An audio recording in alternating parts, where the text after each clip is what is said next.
Better here. Way better here. Yeah, so that's what I thought about if I did the class on Zoom, but then I still have to record it on YouTube to put it on there. So I'm trying to figure out the best way to do it. Yeah. Well, the easiest thing is just to go into transaction desk run. Like if I'm going over the timelines today. If you just go over to transaction desk and pull the same form, and it's on your computer, like one half, and then you have the class on the other half. Unless you're watching from your phone, that's going to be what you do. I have two screens at home or at the office, so I can pull up the material and then I can watch the class on the other. Yeah, so if you split the screen, it might look a little bit better. Split the transaction, or not the transaction desk would be through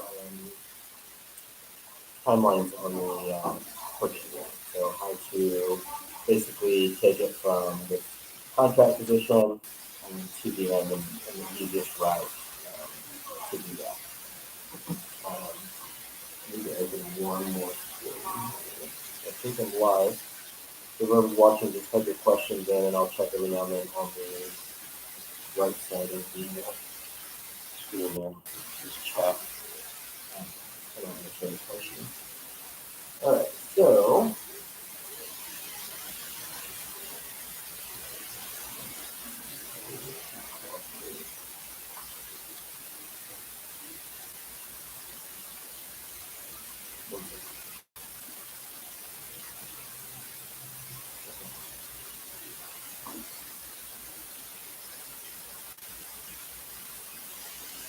what's happening?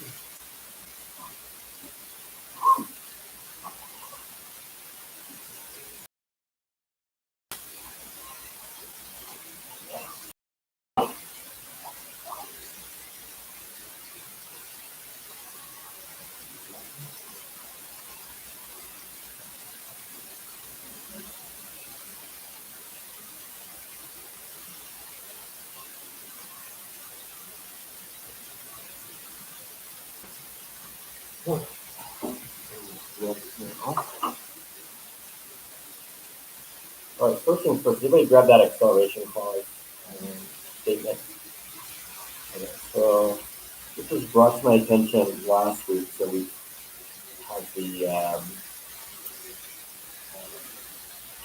legal counsel statement on acceleration clauses, and if you can get in trouble.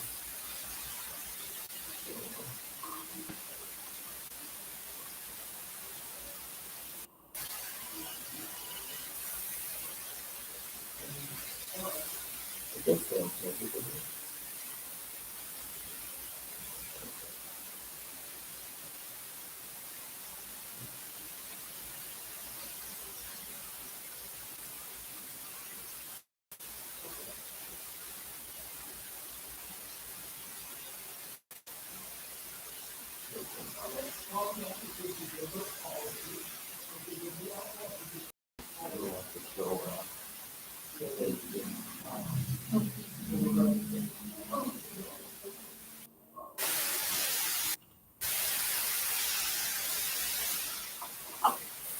Okay, so this is from last year. And it was questions about writing acceleration clauses, right? Does everybody understand the acceleration clause? Like, hey, I'm going to write this offer for my client, and I'm willing to pay $5,000 over whoever else. Up to a certain amount. Yeah. So if you run through this, this is from Nevada Association of General Counsel, and I guess they did find previously when we were doing that last Zoom, that it's suspect of fair dealings. So be careful if you are using acceleration clauses, and make sure your clients are consulted with legal counsel on that. You guys also, because it's you that would be under the microscope, whether you dealt with that transaction fairly or not.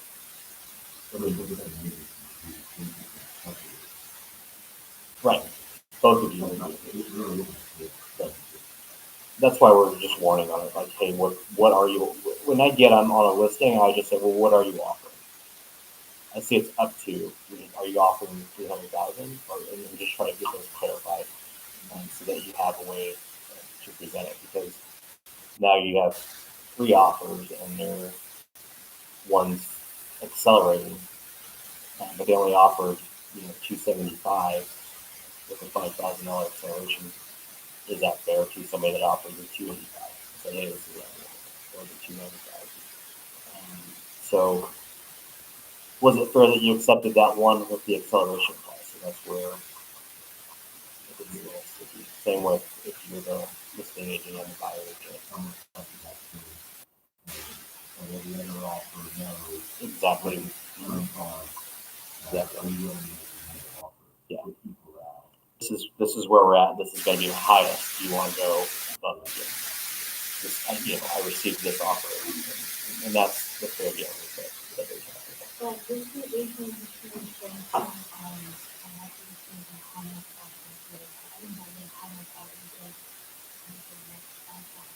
I got 350, I got 320, so you call me. I mean, usually, yeah, just to save time, you would.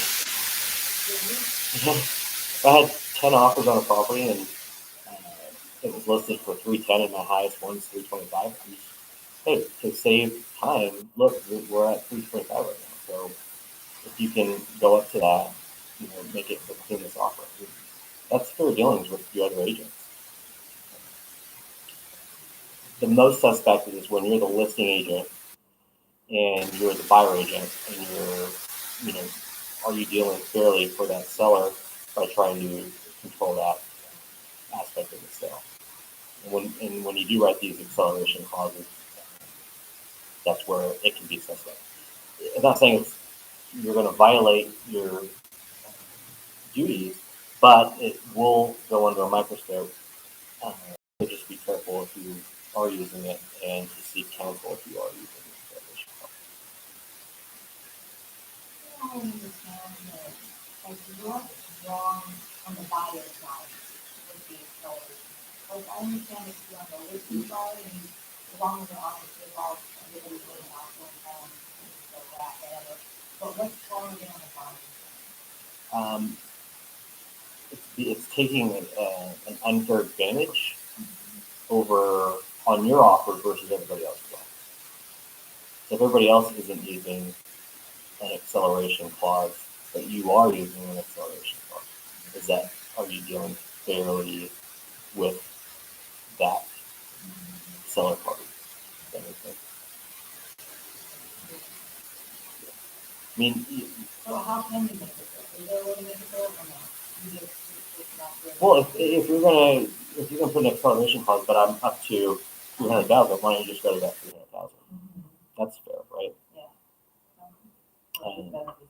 Yeah. The fact of the matter is, well, I don't want to go right to 300,000, so I'm just going to accelerate, and hopefully my 300,000 is the best offer. But why don't you just do that in the first place if that's what your buyer's willing to pay for the property?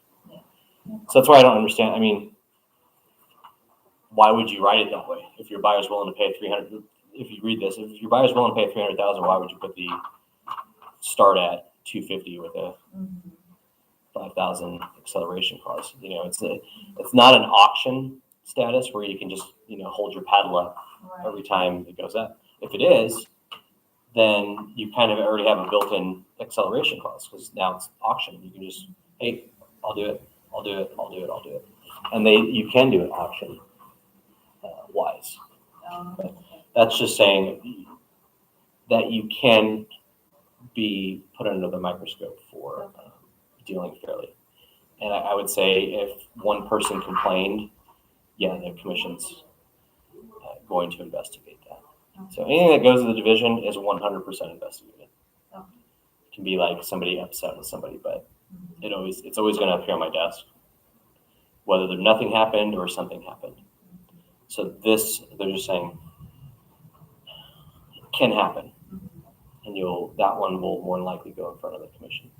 So, just warning you on the acceleration clauses. Okay. Any other questions on it?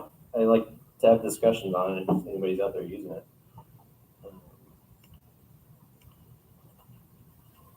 There we go. All right.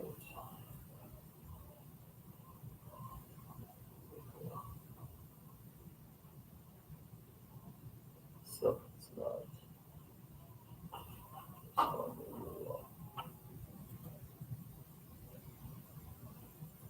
All right, we ran through market stats last time. Does anybody want to go over them again?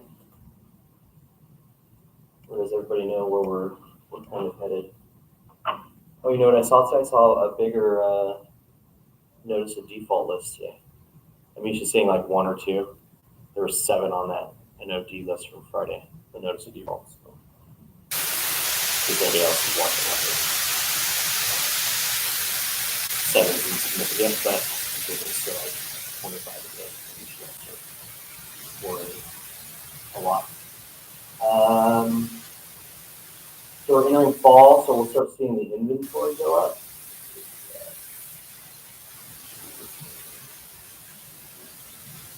We'll start seeing the climb of listings going.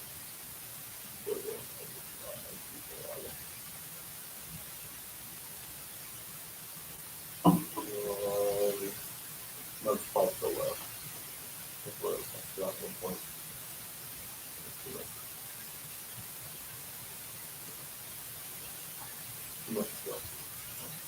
But our median price shot up for single family, so we're at 400,000.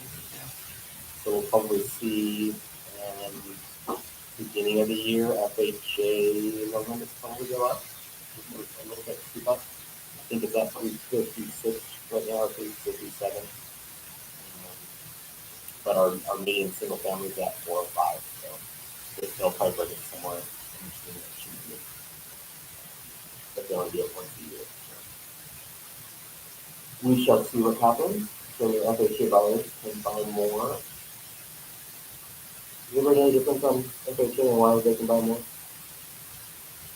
You want a quick lesson? So FHA is the 3.5% down first time home buyer incentive.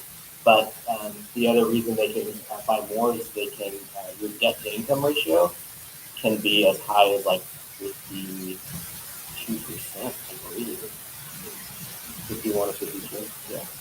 So depending on the program, whereas a conventional needs to be below 41% total income. That's your car loans, your credit card payments, all have to be under 41%. So it's harder to qualify for conventional.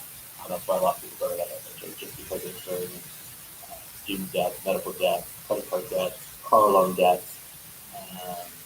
and then the house payment. And generally, if your credit score is good, your PMI is okay. If your credit score is good, PMI is a little bit less on conventional. But on FHA, you can never get rid of that mortgage control. You used to be able to, and now it's like fixed now. That's how Fannie Mae is and all that. It stays the whole time you have the loan, so the entire 30 years or until you refinance.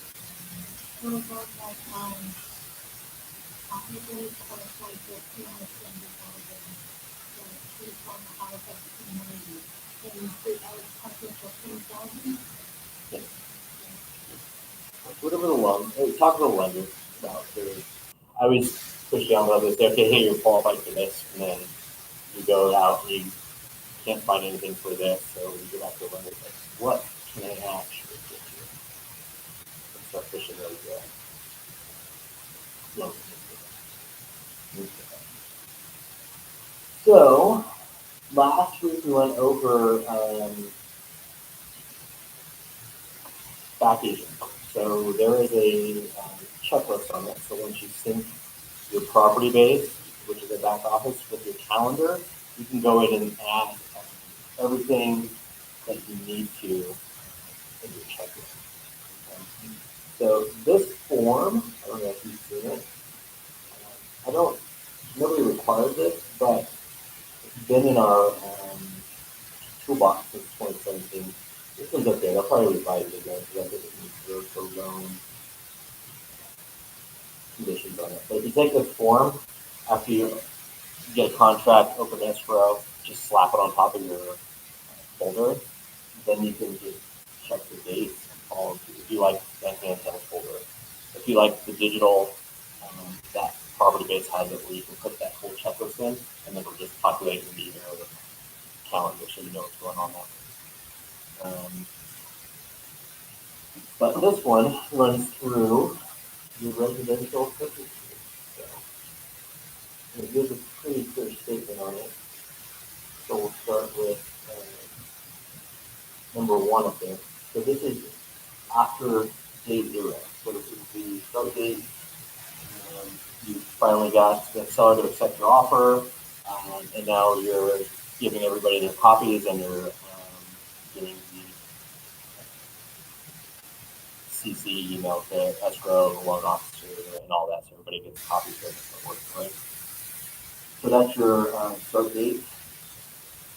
Now, opening escrow is usually the next day, right? Because you got to give those guys the contract so they can start working on it and start tracking down earnest money receipts. Earnest money, I always keep. There's now you put a 3-day clause. I do 72 hours just because once you open escrow, then it takes them a minute to make sure you're talking to the buyer, and then another day for them to actually go to the bank and do the wires. So I always put it. This one has it for one business day. So that's what you're working on the next day after you got contract. Everybody's getting it. You're opening escrow and you're making sure that your buyer is getting the information from escrow for wire. Right? All right.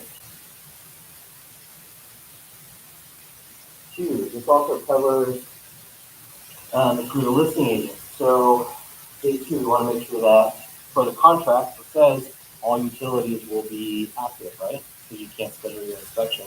If you do, you guys are wasting time scheduling the inspector out. He's going to come out and say, "Oh, there's no gas on. I can't turn this on, or there's no water on. Water's locked. How am I going to check all the plumbing?" So for listing agent and buyer agent, now we know that that's the next step. Is make sure all utilities are. Usually they should be on, unless it's a vacant property. So put your dates on there, and then check it. So 2 business days, utilities are on. Now, also for the seller, you need to request your HOA documents. Why do you need to request them? Because the HOA has 10 days by law to get you those documents. So your seller doesn't want to pay that rush fee, that 24-hour, 48-hour rush fee, because we all waited to the last minute. That's your next step, so that we know that we have it within that 10 days. The other thing is if you can find a really cool escrow office, they'll go in and order them for you and send you all the third party links. You just have to have that conversation with them. Say, hey, I like having my HOA documents with it. Whether you're the buyer agent or the seller agent, so they're happy with that. They want to help you, so use them. So that helps to order that you should have been to the actual subject to outcome. Because strong said on the other one, we have to work with them for the social. Then you're pushing getting your. So here's the catch-22 on that. So you want to wait till the inspection, right? So you do the inspection 10 days later, and say everything comes out fine, and you order the HOA package, and you get it at day 20. Well, day 25, the buyer can still cancel. That's like pushing close escrow, right?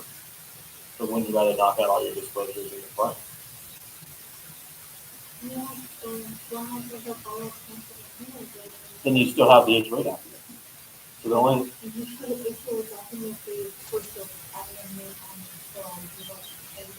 No, you've already paid it. So what the HOAs will do is you'll just notify them that there's a new buyer, and they'll issue you a new one. It's a resale certificate. Also, you kept out the HOA. Mm-hmm. Yeah. But all the other documents are going to remain the same. rules and regulations, architectural guidelines, CC&Rs. So you have them in your file already. The only thing that needs to be revised is the resale certificate and the demand. Sometimes there's a fee on the demand because it expires after 30 days. But the resale certificate, if you've paid for it, they just need to update it to show you that everything's current and what the fees are. So there's no negative to doing that except for, it costs money. But absolutely no negative, whether you're the listing agent or the buyer agent on the home. All right, now page 2 of the contract, right? I see it a lot. It says done. I don't know where it says buyer's going to put their application in within X amount of days. It's not done. Your pre-approval's done. You can't actually apply for the loan until you actually have an executed contract. Does that make sense? So when people put done or NA or because they think their application's in, it's not in until you give the lender the purchase agreement. So I always say within 2 days. So that means the lender got the contract, and then whatever else he requested. You get your pre-approval and it says subject to your current pay stubs or something. There's like 2 or 3 things in there. That's when the applications goes in. So buyers submit a completed loan application and order the appraisal. So whatever you put on that page 2 of the purchase agreement, that's this timeline right here. So make sure that your buyer is just remind them that you're supposed to go finish your loan application. So within 2 days, so make sure that they're on that. And that's on your checklist to remind them. Usually the lender's on it, but it's part of your duties also to make sure the contract's being followed. I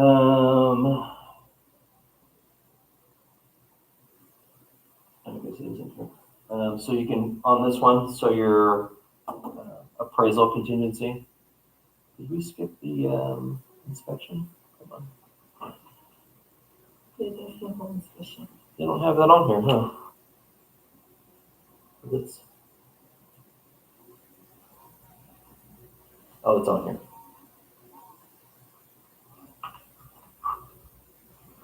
Yeah, it's on here. All right. So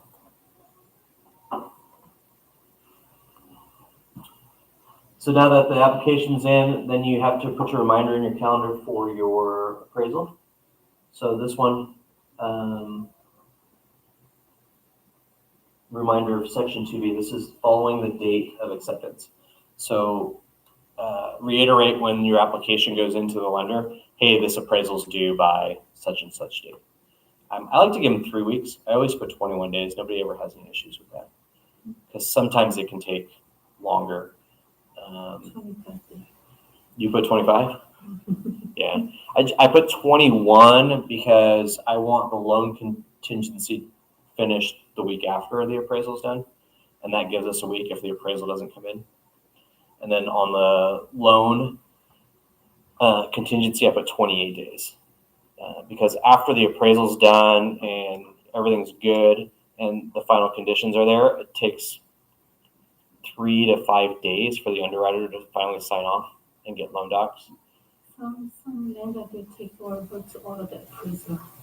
Yes. Well, the reason they can't order the appraisal is because they didn't fulfill their conditions on the application.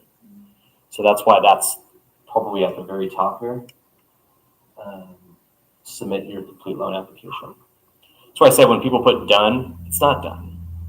So, and they can't order the appraisal till they finish it. So it's a reminder to the buyer that that loan application has to be turned in. So whatever they're missing, that lender shouldn't be asking for more pay stubs or bank statements. That's this one right here. It's full loan application. Then me paper approval letter, so it's already done. Right. Right. But it's not. So if you explain that to your buyers, they'll completely understand. It's like you can't apply for your loan until you get a contract. Now that we have a contract, now you're applying for your loan. So whatever the lender needs, you have to turn those in. Okay, so put your deadlines in there. Appraisal contingency, I like 21 whatever you guys like, put it in there, but make sure there's time to do it. And then the loan contingency, after the appraisal's in, it's got to go back into underwriting for final sign off. So make sure you have a few days between appraisal and loan contingency, so that you have anything can happen between that appraisal and going into underwriting. Client buys a car or orders furniture, changes their debt to income ratio, and that threshold is crossed, they can't qualify for the loan. So, but then that allows them out of the contract before day 28. So we have to cancel because we can't get the loan, and earnest money goes back in their pocket. Otherwise, you're doing like me last week and trying to fix everybody's earnest money deposits that were sitting in escrow for a year. Anyways, all right. Following the date of acceptance. So that's in your contract. Next one's a good one because there's a lot of cash buyers, right?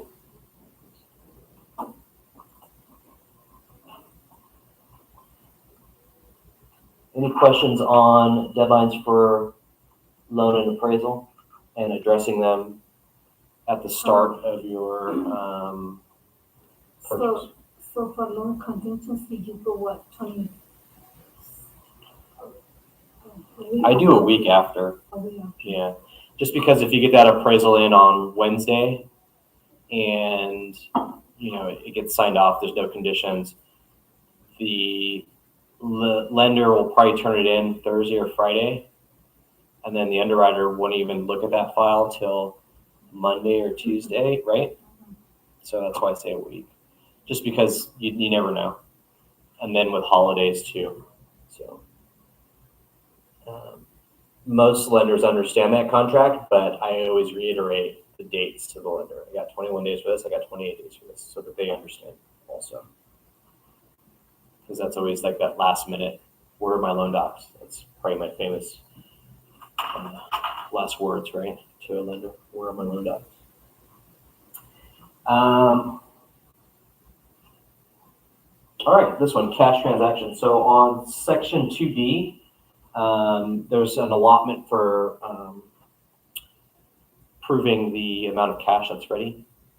So if you wrote an offer and it's not contingent upon a loan, so there's no loan pre-approval, where is that cash? You're buying a $400,000 house, you're giving me $10,000 up front, where's the $390? So on section 2D, it says within X amount of days. So ask your client, how long is it going to take you to get me that bank statement or proof of funds? Or is the funds coming out of another house? Where's that closing statement? Kind of show them that closing statement that you bring in that $390,000 from there. So cash transaction, you'll put a day, 3, 4, 7 days, whatever their timeline is, but that's just your reminder to give them that proof of funds. Because technically, if you don't give them the proof of funds by the second or third day, whatever you put on section 2D, that's a breach of contract and it's over. So you wrote a contract on Monday, you forgot to give them proof of funds that were due Wednesday, and it's Thursday, they can cancel. So make sure that's in order. What's typical on that? Like how many days? Like a couple of 2 days. Usually you have it already. Yeah. Today. Usually they want it on the cash right off the bat, but 2 days, it's enough time to go to the bank. So if you wrote an offer on Saturday, but you can go to the bank and get a proof, but say, hey, Monday I'm going to do it. So just put the 2 days in there. So Monday or Tuesday, I'll get it for you. All right. Seller disclosures. 5 calendar days. I like to get the SRPD before my inspector is going to the property because I can just hand him a copy of it. All right. It helps an inspector out. Wouldn't you like to know if the water heater was just replaced 3 months ago and had a leak, so he can just double check behind and make sure everything was cleaned up? Seller has an obligation to give that to the buyer within 5 days. That's under the disclosure section 11. So 5 days. Just remind your seller, hey, if they haven't filled out that SRPD already, we need it before the inspector goes out. So Sometimes I'll leave it at the house, like he fill it out, and then just leave it there for the inspector and the buyer agent so that they have it. And that's easier. So 5 calendar days, you get your seller's disclosure, and you're probably doing an inspection, right? Which is the next section. Deadline for due diligence following the date of acceptance. What are you guys down to right now? What's the going? I mean, it was 14 days when it's an even trading market. I've seen it at 10. 10 days. I've seen 7. What do you guys see? I used to do for 10 days, but now 10 days. Yeah, 14 days, I don't think flies on contracts anymore. They want it over with as quick as possible, right? And you always need that speed dial on the inspector to get that going right away, right? 10 days is reasonable. I think most agents are, hey, let's do 10 days. So It's usually 5 days minimum because you got to schedule the inspection, get the report back, review it, and send it over to the seller for whatever you want. So they need time to respond back to it. now what if the listing agent is not cooperating on the 5-day disclosure? Can you request an extension? Yeah. Right?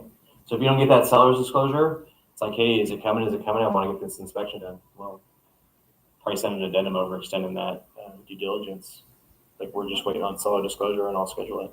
So buy you some more time. Just make sure you're communicating, and then you get it signed in writing by both parties. That's extended, but just remind them that that's 5 calendar days in the contract that the seller can be in breach and lose the contract. All right. Any questions on due diligence? That's going to include all of those inspections that you picked out too. So if you have a house that has a well, septic, and you're doing well in septic, you're probably not going to get it done in 5 or 7 days. So make sure you give yourself some time.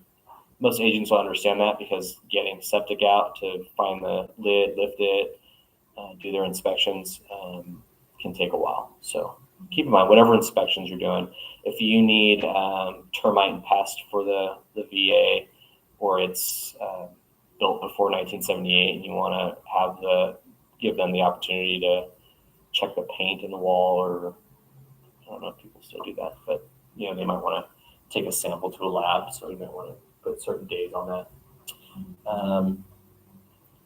So they're not all the same, so just bear in mind that you put those dates in so that you guys have time to do those inspections. Okay, so that's your due diligence, depending on the property.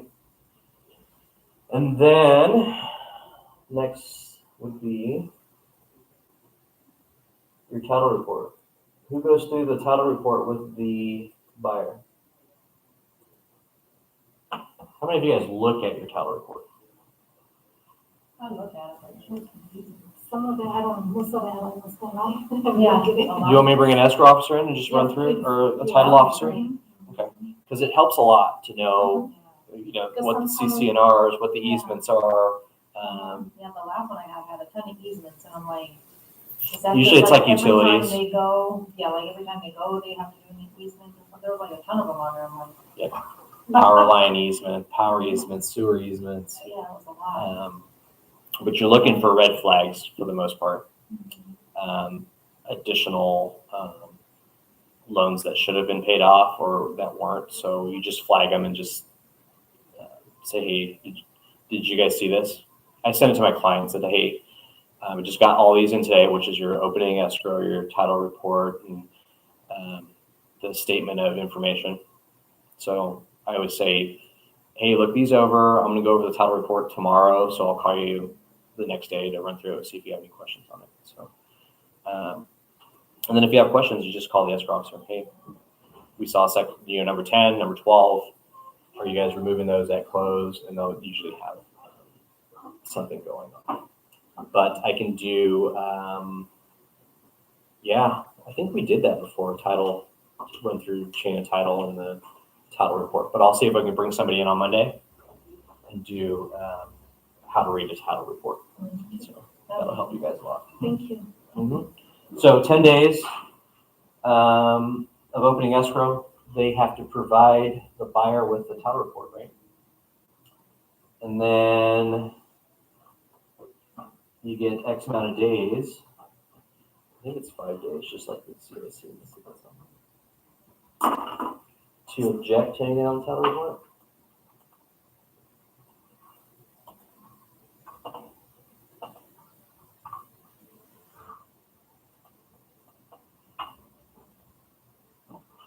Stop moving.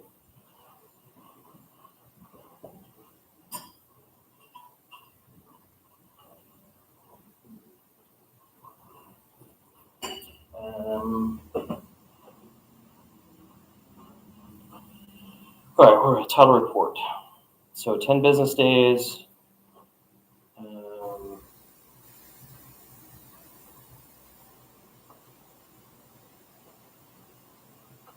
Section 8. So CIC, Common Interest Community, 10 calendar days from when the seller requested it. So keep that in mind, because some places will do it like overnight, but some places will go the exact 10 days because you didn't pay them the $100 rush fee or whatever. They'll take the full 10 days to notify you. That's why we have it in the beginning to start ordering that right off the bat. It should just be a habit when you open escrow. Just remember, hey, order HOA package. So, like I said, work with your escrow officer on that. They'll help you out.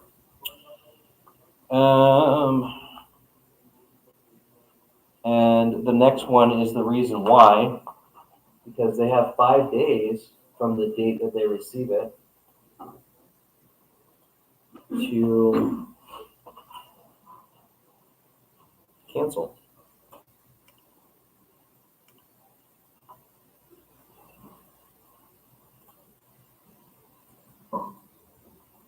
Any questions on that? Why do they have 5 days? Because it's a big package. It takes time to read it. Not everybody reads it, so I encourage them to. Most seasoned purchasers know exactly what they're looking for in that. It's like, what am I restricted? Sometimes you find an HOA in there where you don't really know what's on there because you're not working on the LLS. Yeah, what's a big one that happened when there was a big sell-off? And people were buying up these small communities real quick. What did the homeowners do? They altered their CIC to reflect rental capacities, right? So if your investor's buying a property and he receives that HOA package, be nice to give him 5 days to find out if he can ultimately rent it out and make his money. Otherwise, it makes absolutely no sense to have a house that's going to sit there vacant, right? So that's a big one. Same with assessments. Sometimes the HOA to recoup, fixing the road or something in the community puts an assessment on. That'll be on your resale certificate that there's X amount of payments left on an assessment where they're trying to raise, $8,000 from each homeowner or something like that. So that'd be good to know because they might say, well, we can't afford that. If it wasn't disclosed until you got that package, and it messes with their debt to income, they have to have the right to cancel, right?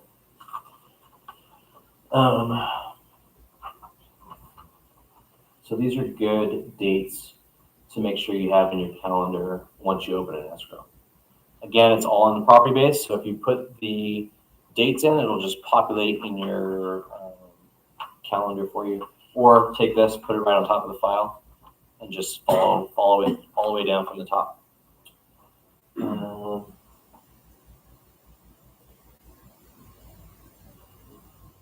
There you go. 15 days, right? In 15 days, and you don't have the purchase agree or the HOA package. What can your buyer do? Section 10. you can just cancel. So as the listing agent, you're looking out for the best interest of your seller, right? First thing you do when you open escrow, open it. You don't want that buyer canceling after 15 days because they don't have an HOA package. And you'll get some agents out there and be like, we're canceling. You didn't do your job, so we're done. And you'll see it when the market shifts. Like we're out, we're gonna go sell it for more or do something else. So, or for, where there's not enough buyers, I'm sorry. When there's not enough buyers, you'll see it shift where buyers will just leave contracts because they'll find a better deal. 4 houses, We're not in that market, but we will be. You'll see that. All right. So down here, so we're at 15 days out now, right? I like how they give you the contractual ones because those are just written into our contracts. So that's why this is a good timeline to have. So after you get that title report, usually you get it the first week, but they have 10 days to do it in the contract. You can accept or reject that title report within 5 days of receiving it.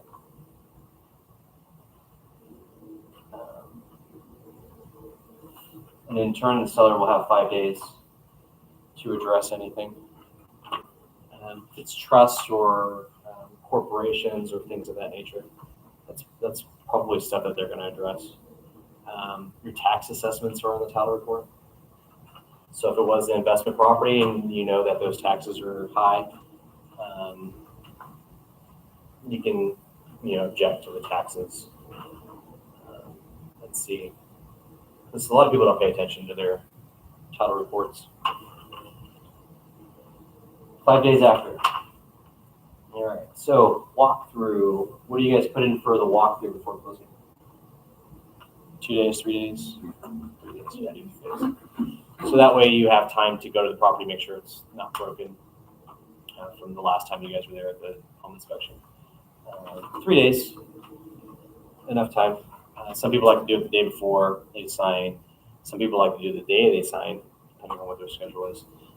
But you have the right to if you put in, how many days before closing. So now we're at closing. Everything's completed, right? We have completion dates on it.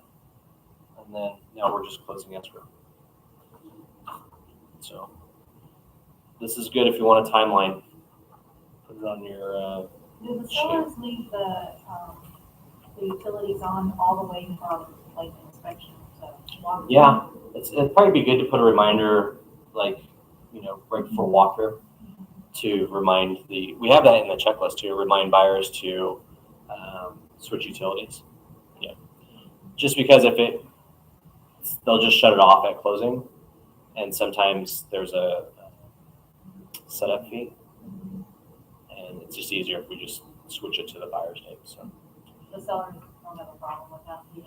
no, usually one of the agents catches it at the end, like make sure you switch your utilities, but it's just right before walkthrough. It's always like a reminder in my head. So if you have to put it on there, add it to switch utilities. Otherwise, the listing agent can just shut everything off. But it has to be on for the walkthrough to make sure that everything's functioning, and then they can shut it off. I think that's about it on the timelines. Any questions, concerns about writing certain dates? Okay. And these are all written for like a 30, 35-day escrow. I don't know, we haven't changed any of these timelines in forever, right, George? They've always been the same. 15 days. So you're done you're pretty much done with everything in 2 weeks and kind of waiting for the lender to get through that 3rd week and that 4th week. So relatively easy. Again, the checklist is awesome. So you can cater it to however you guys work with your clients, gifts, reminders, and that's on the property-based back office that we went over last week. It just add or subtract different dates or anything like that. Cool. Any other questions? Okay. Yeah, the acceleration clause, I want to bring that to everybody's attention. I don't think there's a lot of people using it. Usually it's whoever the highest bid is going to win, right? But just be aware that usually this pops up when you're representing two sides. So that's, make sure you're dealing with both sides fairly on that. Like, is the seller getting enough offers with this acceleration clause, or are we rejecting them? Cool. Well, I'm done. I'm open for questions. Let me see if there's any. Can you go into market report? Yeah. Where do I get to the screen? How do you get to mark this one? Okay, so on your front page here. Send they do the weekly market report, right? Yeah. Yeah, sometimes print them and look at it. It's at the bottom. It's saying the median price and the square feet and how many bedrooms and stuff. So what is this wrong? Well, if you just look at single family,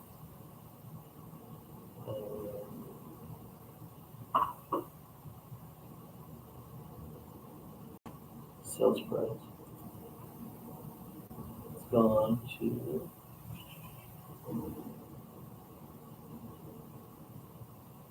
14% increase from previous year.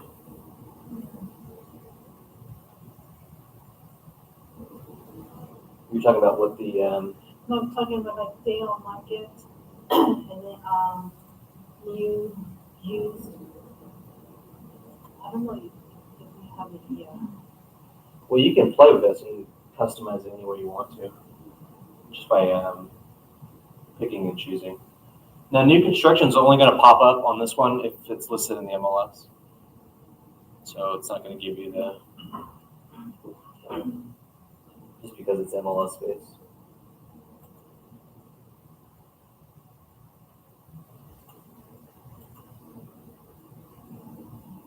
Can you go to the right? Which one? No, we are on the right. Yeah, This? no, the right, to the right, to the right. The most, see what we have. Okay. Traditional foreclosure. It's just going to automatically just do all types. So you can go in there and 2-bedroom, 4-bedroom houses. That will probably show like day on market and then new, used, and then so it's like maybe they withdraw them from the listing or something like that. I don't know. I show you next time. Like expired listings. Is that expired listing? Yeah. You can make your own reports. I mean, it depends on what you're trying to sell. But you can customize reports to whatever market you're trying to appease to, investors, homeowners, and you can just create your own reports and show, this is what's been going on in the 300,000 or the 4-bedroom type neighborhoods. It's good too if your buyers won't listen to you, like, hey, this is what's going on, you need to start listening to me. Because there's so much information out there, right? Zillow, Redfin, they're all smarter than us. Yeah, they are. Yeah. So you They can will tell you that. you can do your own stats and bring it right back full circle into your control. Like, here's the stats. The stats don't lie. So, but yeah, that's always the hard one to battle, right? Well, Zillow says this. I'm like, well, how come Zillow isn't buying your house for that? Yeah, So let's click Zillow offer and see what they're actually going to give you. So. Yeah, most of my friends or my past clients that they thought the online offers are cheaper because of you charging me now. So okay. Yeah, maybe you get the breakdown. You see those if you find a realtor.com, rough you got nothing, you go with that, you got 2,500 back, something. So that's what they want to see, they want money back. Yeah, you have to turn it right back to the value of the home. This is the value of your home. This is what they're going to pay you, which is sometimes 20% below. And right, it's only cost you 8% to sell the property, right? So why would you give away 12% to this online buyer? They thought they save money going with the open door. The same amount of money? They thought they would save money going with the open door. I don't know. Unless there's a rush. I've had one buyer buy one of my listings, and I was like, I can list your house. We'll give you, 30 days to get it sold or something. And they're like, well, I got an offer from Open Door and we're happy with it. And I was like, and then you're just going to close cash on this one? And they're like, yeah. Sell away. We'll write the contract on this one. If you're happy with the amount they're going to get. Usually it's a 12% difference right now. Less, yeah, 12%. Because it costs them about 8% to sell the property, depending on what you guys charge. That's 6% commission, 2%. The open door, it costs like 12%. That's what they're losing, is 12% of their purchase. Who's losing? The seller. Seller losing. Mm-hmm. They're losing about 12%. So if they're okay, missing out on Because they want cash right away. $40,000 on their $300,000 house, then by all means, yeah, take that offer. Because they will shoot you down 5% of the purchase price, and then charge you 5 or 6% in holding fees. And then when they come out and evaluate your property, they might, say, well, we need new carpet, so we're gonna take off another $2,000. Yeah, they charge like $6,000 from seller that they say, that they have to pay buyer for the repair. But then I sold one open door home to my buyer. We only got $200 from the repair. Yeah. How does that open door thing work? I've seen it a couple times. I tried showing a property one time, it was an open door. I couldn't even get in. They just buy it. Here's the price that we're willing to pay. And then they charge, or they just deduct what they have to pay in commissions right off the value of the property. That's why I said the seller's probably losing about 12% of their equity going that route. But it's fast. It'll close quick. And the first thing you can say to the seller is like, I can bring you an open door, a Zillow offer, and see the difference. And this is what our marketing strategy brings it to. They always want to know what they're going to net, right? So if they go straight to open door, you can get offers. Like if you still want to go there, you can still get an offer from them. It's not a problem if you're happy taking 12% less. I got like 10 buyers that'll probably buy it. So, but yeah, that's generally what those are. Just quick buys and flips, especially when the market's going up. They'll leave the market when it shifts and there's the appreciation only goes to 2-3% a year, maybe a negative 1%. You won't see those guys around anymore because they don't want nothing to do. They don't want anything to do with the declining market, or they'll start shaving 20% off their offers, which is why it seems competitive right now. So I was like, I can do this and only lose 10% or 10 or 12%. Yeah, but that's generally the match. All right. Any other questions? All right. I am ending the stream.